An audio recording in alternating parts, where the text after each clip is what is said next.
U.S. President Trump will meet with Australian Prime Minister Malcolm Turnbull in New York in the coming hours. It is their first meeting since the two leaders had a very tense phone conversation in February. You might remember that.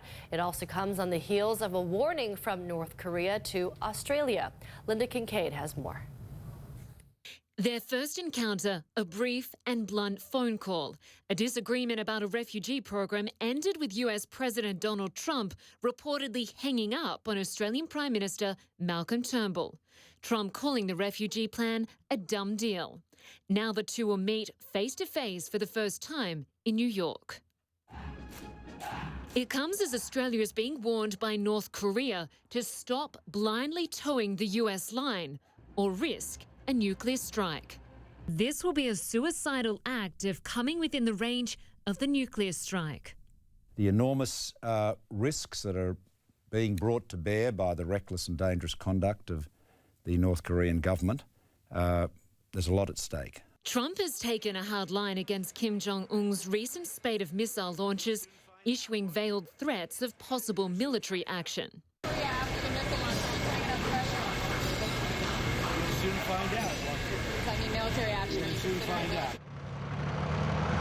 Far from backing down, North Korea is continuing to launch missile tests and blaming the US for rising tension, suggesting it's a hypocrite for updating its own nuclear hardware. It has been created a dangerous situation in which the thermonuclear war may break out at any moment on the peninsula.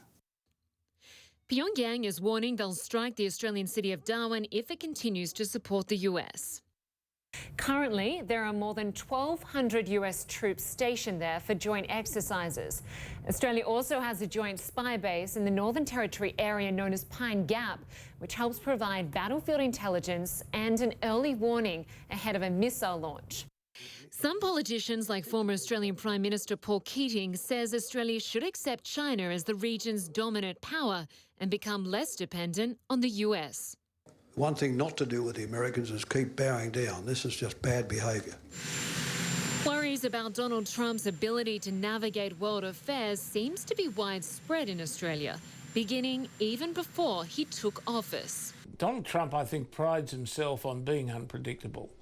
That's not generally how international politics operates most effectively.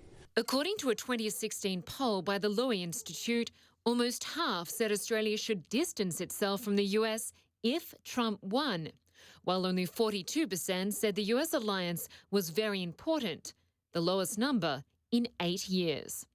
Since then, Trump has pulled out of the Trans-Pacific Partnership, a very important trade deal for Australia. And for the first time, Australia finds itself directly threatened with nuclear war as a result of its loyalty. And this week from US President Trump, comments about meeting Kim Jong-un raised eyebrows both at home and abroad. I would be honoured to do it. The Australian government, though, is remaining firm in its commitment to the nation it's fought alongside in every major battle since World War II. The US alliance is the absolute bedrock of Australia's security, and we have a lot of big issues to discuss. But some Australians seem to be open to re-examining that relationship with their long-standing ally. Lynda Kinkade, CNN.